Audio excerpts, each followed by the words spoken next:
This podcast is brought to you by American Civil War and UK History. This is for the Passion of History podcast. Hello everyone, I'm your host Daz, and this presentation is available as a video on our YouTube channel or as a podcast from wherever you get your podcast from. And remember, if you're watching on YouTube, hit that subscribe button and give us a big thumbs up. And to keep up to date with everything American Civil War and UK History, and for the Passion of History podcast, you will find check out our website where you will find blog posts, podcasts and links to all of our social media pages. The link will be available in the podcast description. Now, recently, President Donald Trump signed an executive order which will open up the JFK files, although we will have to wait some time to see those actual files and what is inside them. Now, the assassination of JFK is probably one of the biggest shocking public events of the 20th century, and maybe even in history. And it's something that's always interested me. So I'd like to give a shout out to someone, a work colleague of mine, Josh McParlin, who actually, put this idea in my head, because we discuss things like this quite often, and he started discussing it with me. So the reason I'm actually doing this podcast is because of him. But to discuss these topics with me, or this topic, is a good friend of mine and historian Tim Willging. Welcome, Tim. Hey, Darren, how are you? Yes. Okay. So, would you be able to give us a tiny little bit of background on the Kennedy family? Yeah, so John F. Kennedy came from a pretty, I would say, well, not well-established, well-known family in Massachusetts from the Boston area. They were, he was descended from Irish immigrants, or from an Irish American family. He was born in Brookline, Massachusetts on May 29th, 1917. His father, Joseph P. Kennedy, was a local businessman and politician. And his mother, Rose Kennedy, or Fitzgerald was her maiden name, was a well-known philanthropist and socialite in the Boston area. His grandfather had been a ward boss in East Boston and had served in the state legislature in Massachusetts, so they were pretty well tied. And it was his father who kind of, started pushing him to the next level. I think on his mother's side, his grandfather was also a former mayor of Boston, so they were very tied into Massachusetts politics. Excellent. So Okay. that kind of set him up for a more well-to-do upbringing. And like his brothers, he went to Harvard, which was the school to go to if you were upper middle, upper class in the Boston area, definitely, but to a larger extent elsewhere in America as well. As we know, he becomes president, 35th president in 1960. I only said 18 then because of the American Civil War, sorry, people. But he was a senator at first, wasn't he? So he served time as a politician before that. He actually, so after he graduated college, he was in the Navy, was in the Naval Reserve during World War II, found his way using connections into a combat duty, famously commanding PT-109.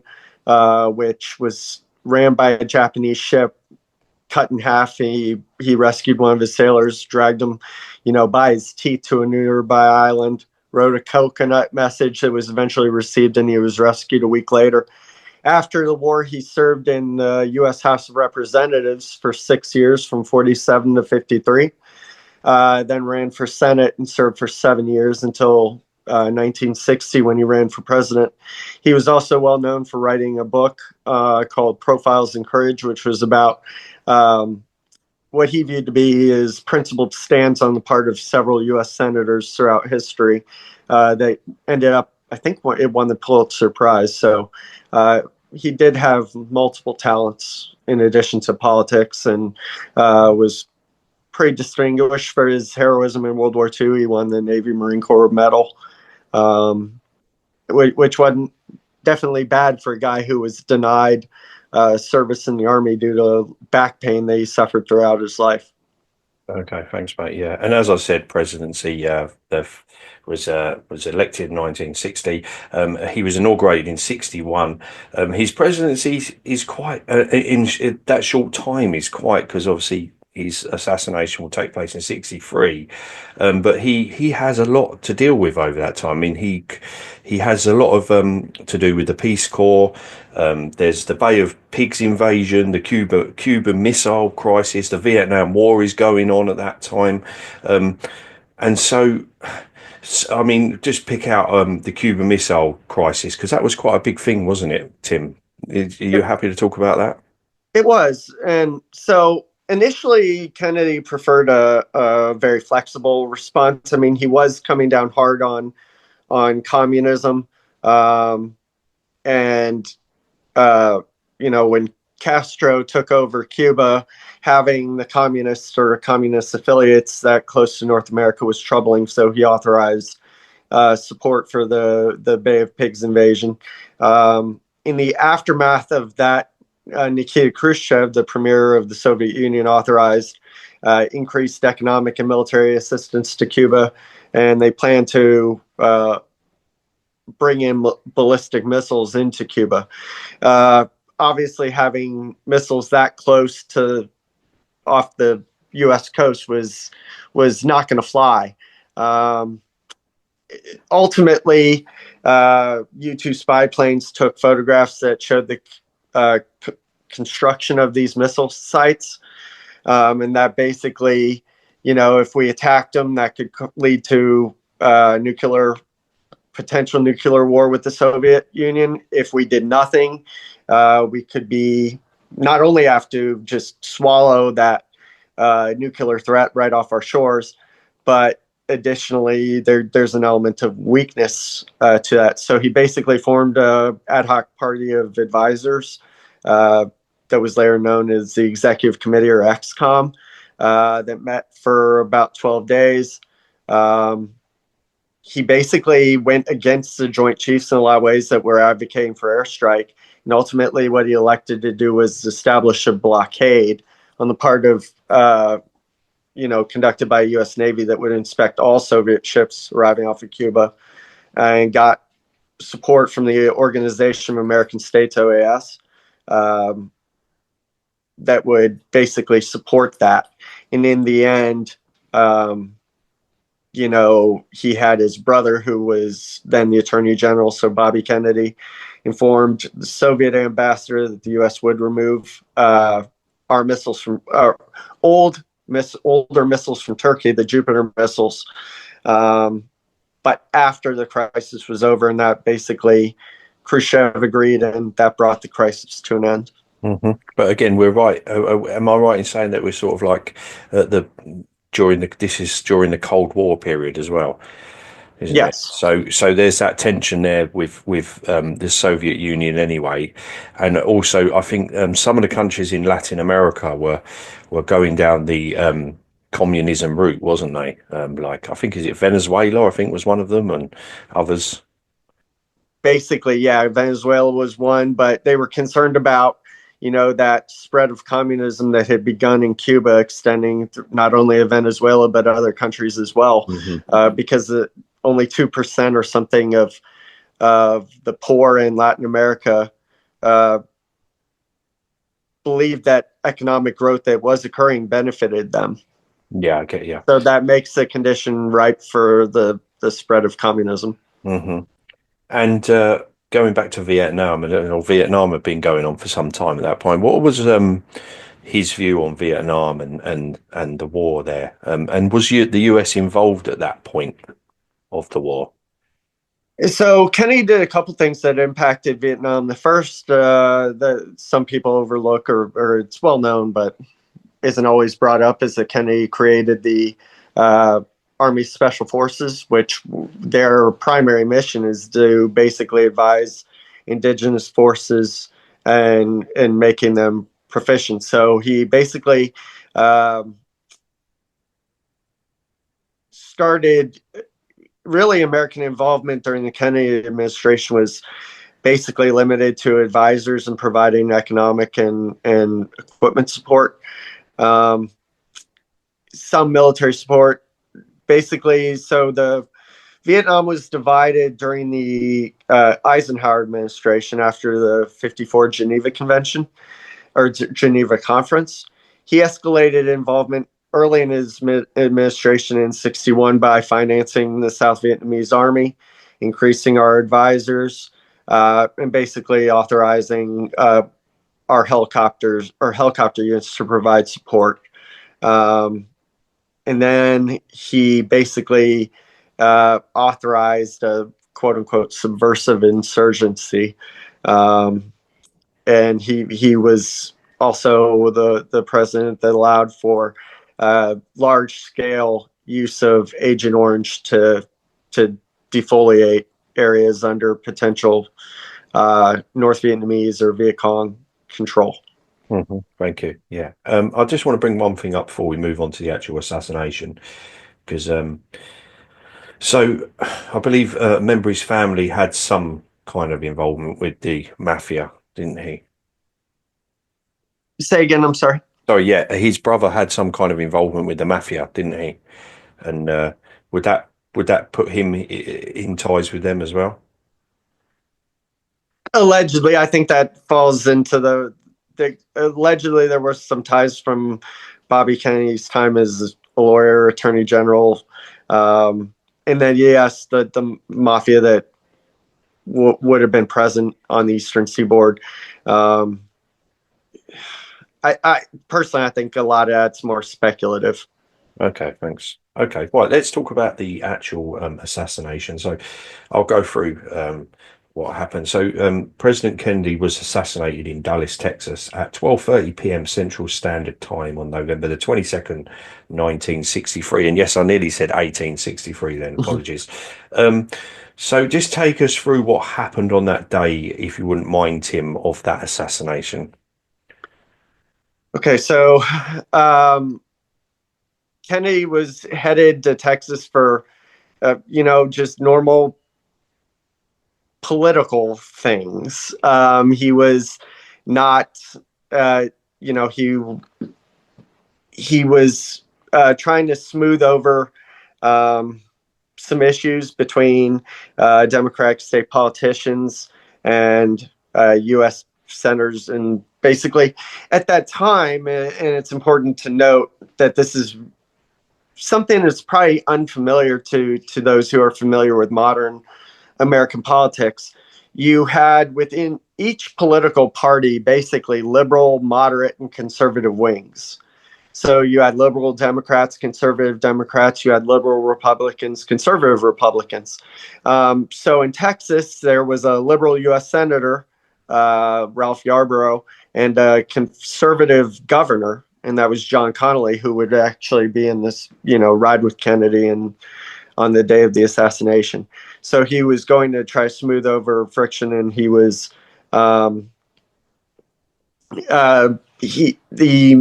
meeting had been basically set sometime before, I think earlier that summer. So he was going to go down there to do that. They finalized the motorcade route and publicized it in the days prior. There was a full notation of what the motorcade was going to be doing on the 21st.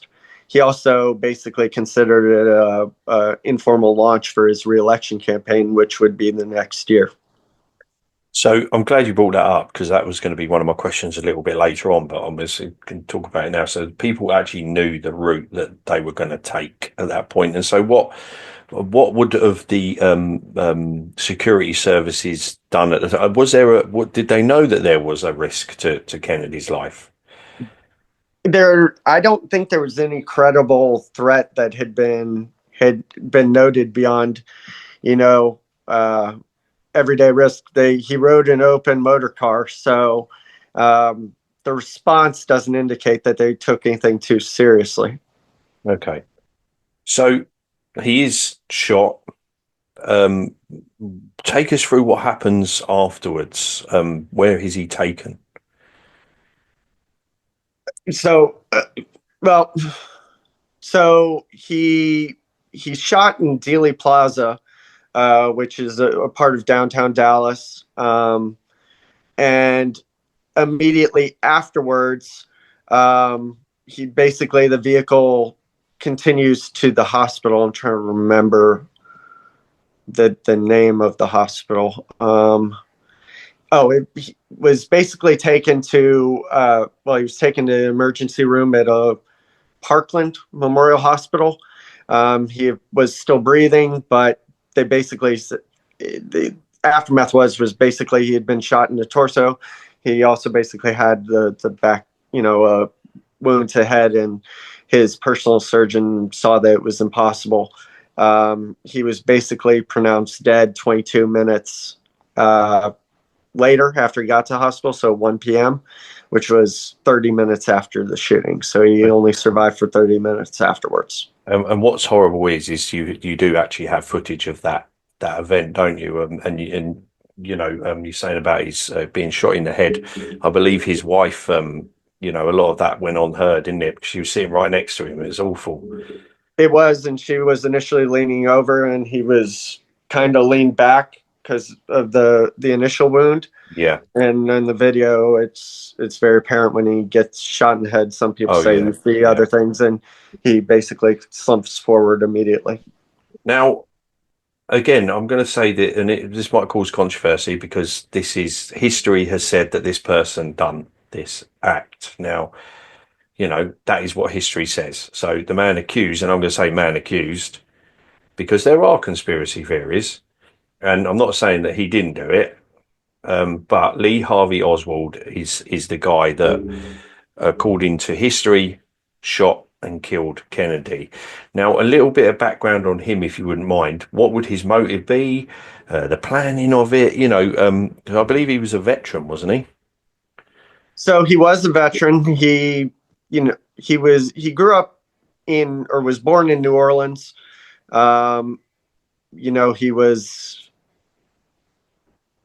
His couple interesting facts about him. He was born in New Orleans.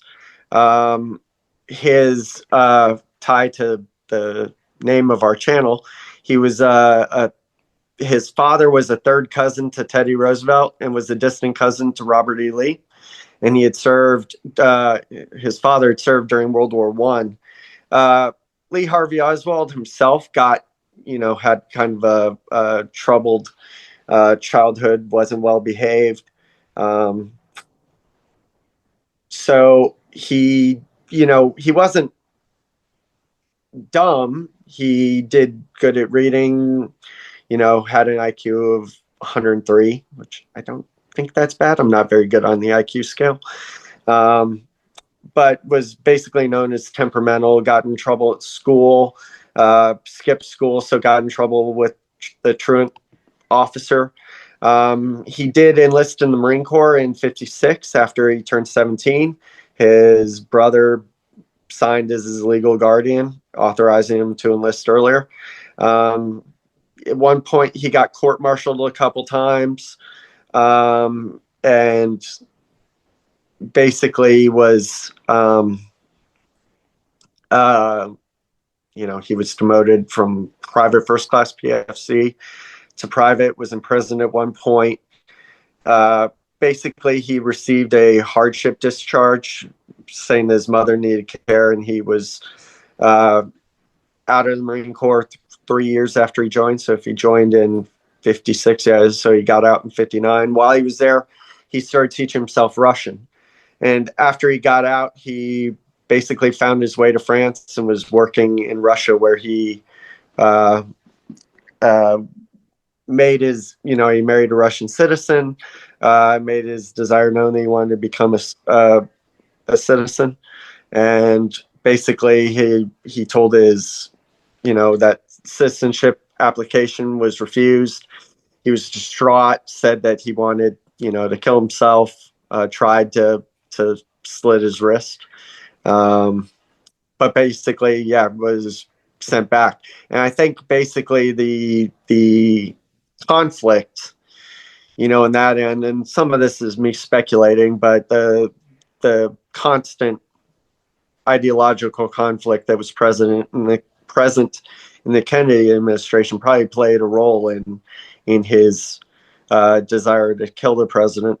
Though he himself, of course, basically described himself as a fall guy, a patsy, as he called it, stating that he had not done the act. Yeah, so there's a written record. And how do they know it was like, so after this has happened, so how far away was he, supposed to have been from the car, the motorcade? I think it was under 100 yards. It was Right. not So far. as soon as that has taken place, does that area get swamped with agents and security people, do you think? Yes, I mean there were obviously police officers and Secret Service officers in the vicinity, but he was shooting from an upper story and basically was then spotted with a Coca-Cola on another floor. Curiously, they found in the vicinity where he was alleged to have fired from wrappings. He had told some that he was going to get curtain rods, but this container for curtain rods, the Warren Commission, which was set up to investigate the shooting, alleged that probably held the rifle. Mm-hmm. And for a guy trained in the Marine Corps who had qualified as a sharpshooter, that shot is not extremely difficult. Right. Yeah. And so why two shots though? I mean, if you're going to do it, surely you're going to go straight for the head. Well, Then, I mean, if he's that good at so I shooting. say it isn't difficult. It isn't long range. So Marines are trained to shoot at distances of over 300 yards. I think they qualify at 400 or 500 yards now. So in terms of range, but it is a moving vehicle. So the fact that you've got to take that into account. Yeah. And okay, so what kind of rifle did he use? Sorry, do you know? Oh, that's a good.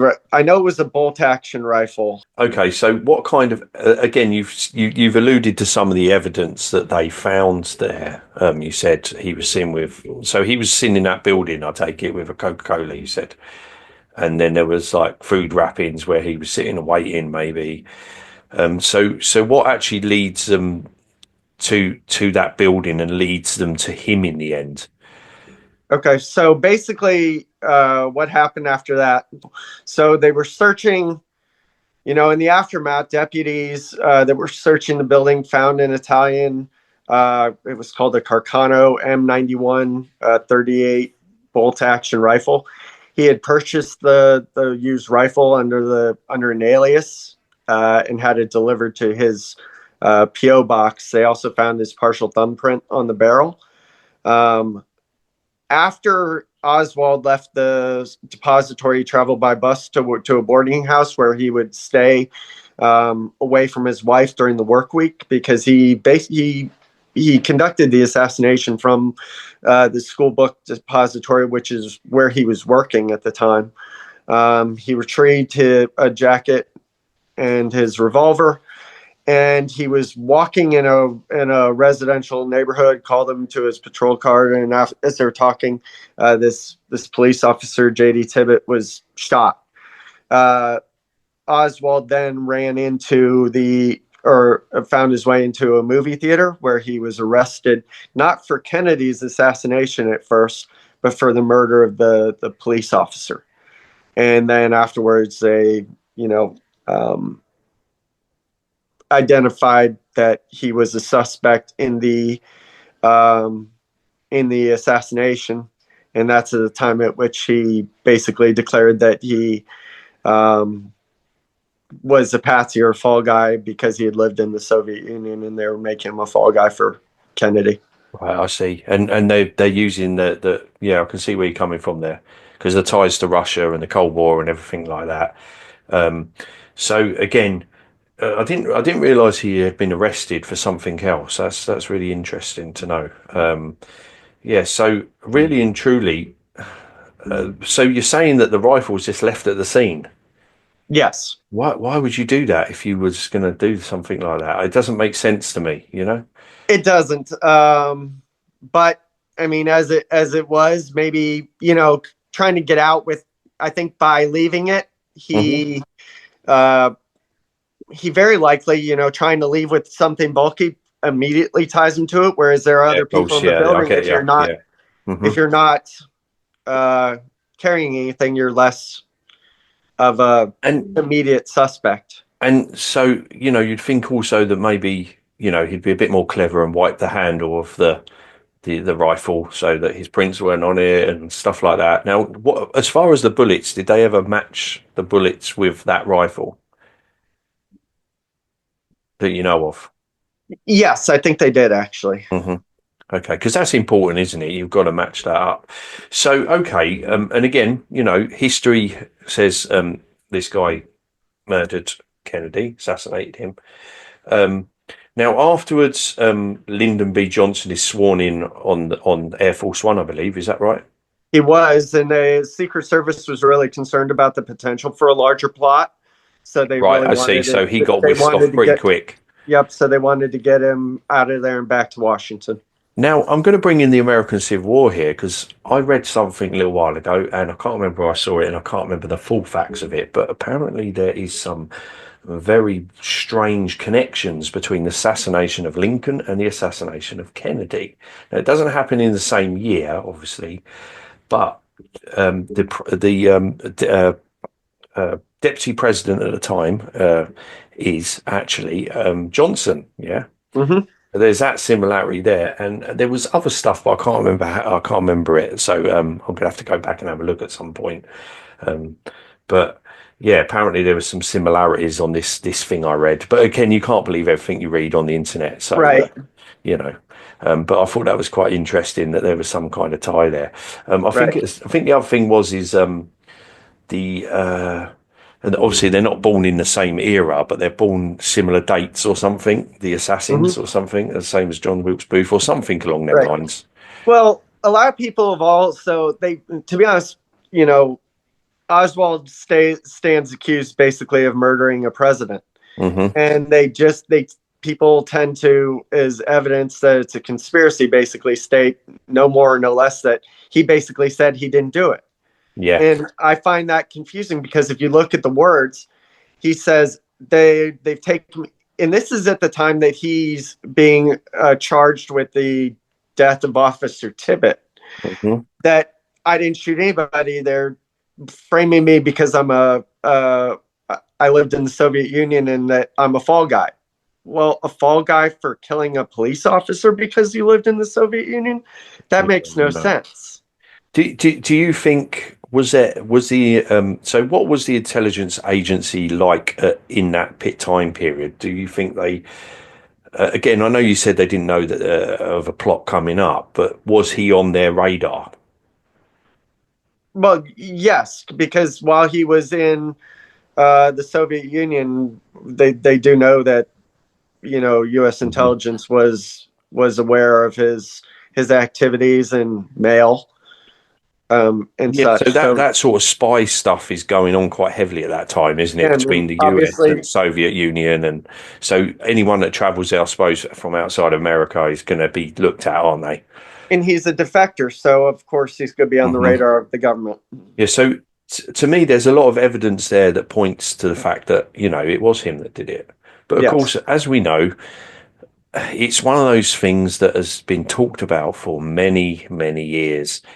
And there are so many different, things that come out of this, I'm trying to think of the word. Sorry, I can't remember the word. Conspiracy theories, that's the one. Now, I do want to point out, I believe he doesn't make it to trial or anything because he dies, doesn't he? He's killed 2 days later by a nightclub owner named Jack Ruby. But how is that? Because I thought he was arrested. He was, and he was basically being transported from one place to another. I forget from where to where. But Ruby encountered him in a hallway, and it's captured on film and camera, where Ruby basically shoots him in the torso a couple times with a revolver. And how the hell did he get close to him if he's, a prisoner in this massive thing that shocks the world, I mean, obviously, there's a lot of people, there's a lot of reporters, and so he's being transported along, and then all of a sudden, this guy just turns up. Bam! Again, it doesn't show. It's not good security, is it? I mean, you want to put this guy to trial, don't you? I mean, you'd try and protect him, wouldn't you? Really? Well, they were. I mean, he was surrounded by police people. Okay. Supposed to be going to the city jail. He was basically shot in the Dallas police headquarters. Right, so he's shot inside the police headquarters itself. Wow, yeah. So this is the thing that makes people think that there is more to this than meets the eye. Right. And so that is what we're going to get into a little bit, is the conspiracies. Now, there's quite a few that I've heard one about a magic bullet or something. I don't know what that one is. That's a bit crazy, that one. Some say that. Some say that there was like a dart basically to immobilize him that could have been fired by a guy holding an umbrella. That's the one, yeah.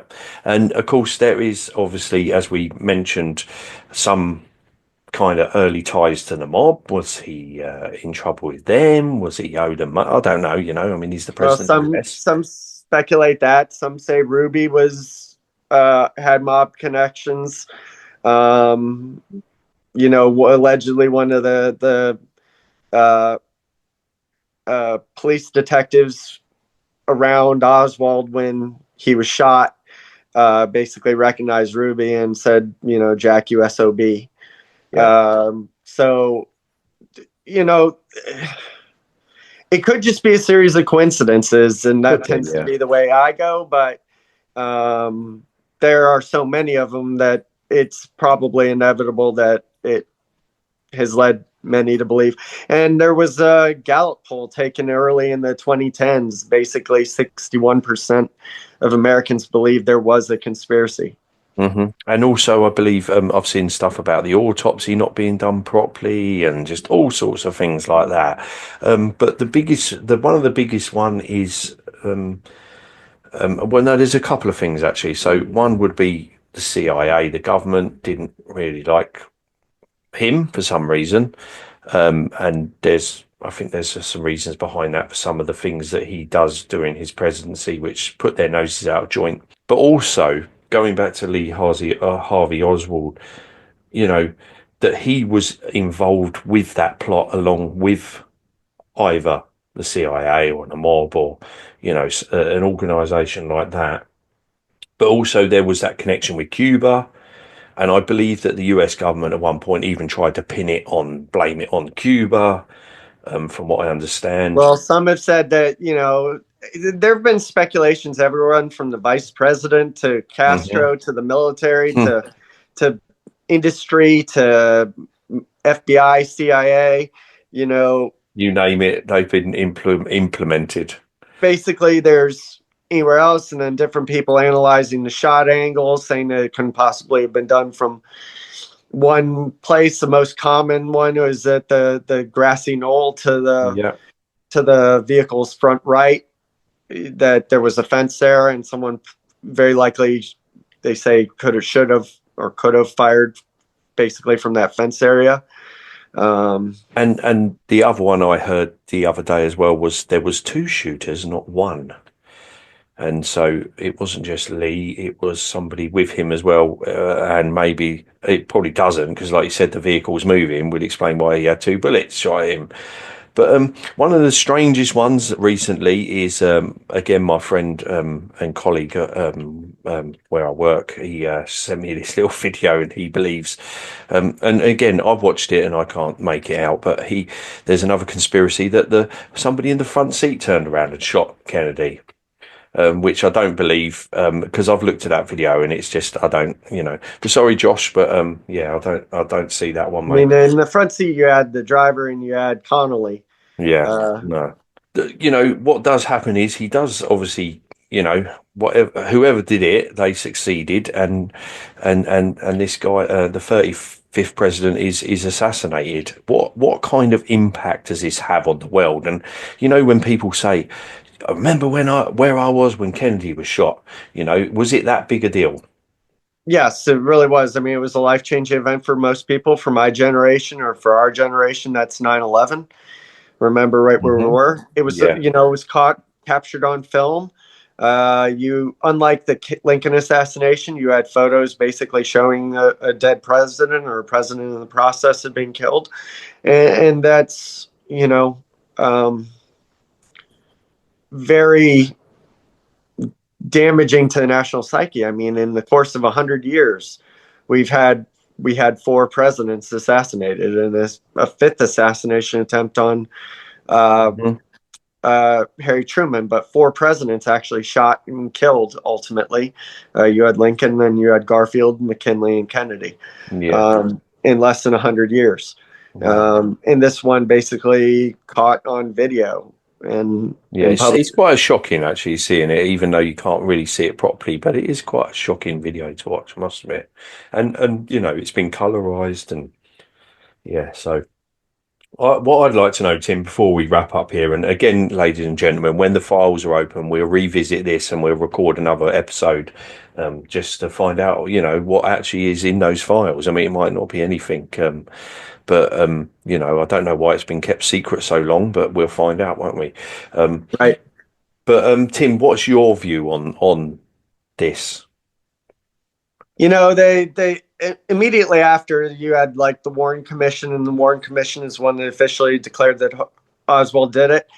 There was another commission that was basically set up, and that was the U.S. House Select Committee on Assassinations, was set up to create um, the to investigate the assassinations of both Kennedy and Martin Luther King Jr.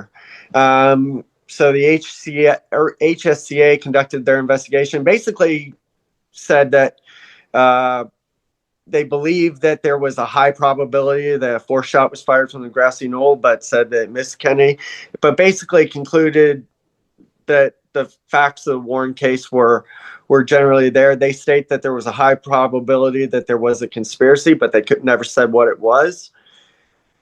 The facts, the facts all point to Oswald. So Yeah. my view is yes, he did it. He probably did it for reasons relating to the Cold War and Kennedy's antipathy towards the Soviet Union.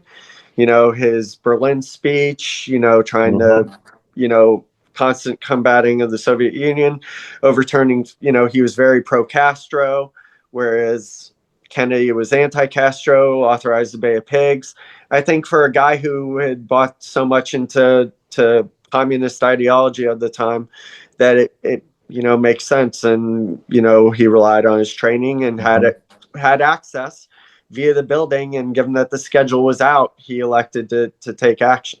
And not only that, you mentioned his past. He had a bit of a bad past, and maybe feeling a bit disgruntled against the United States for his time in the military, and being demoted and just stuff like that. So you make some good points.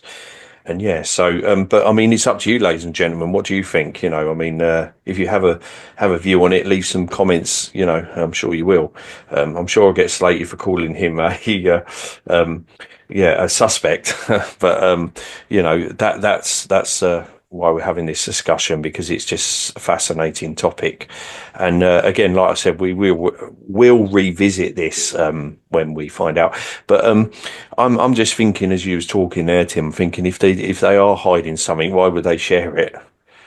You know, Yeah, like especially if it because points it would be quite serious, if wouldn't it? it points I yeah mean, if it points to the government, yeah. I'd find that would be very surprising. Most of the documents that have been declassified over time have simply shed light into the operations of the U.S. Mhm. intelligence community at the time, and I'm talking at a global level, like how it operated, how it kept track of Oswald in the years he was in the Soviet Union, things like that.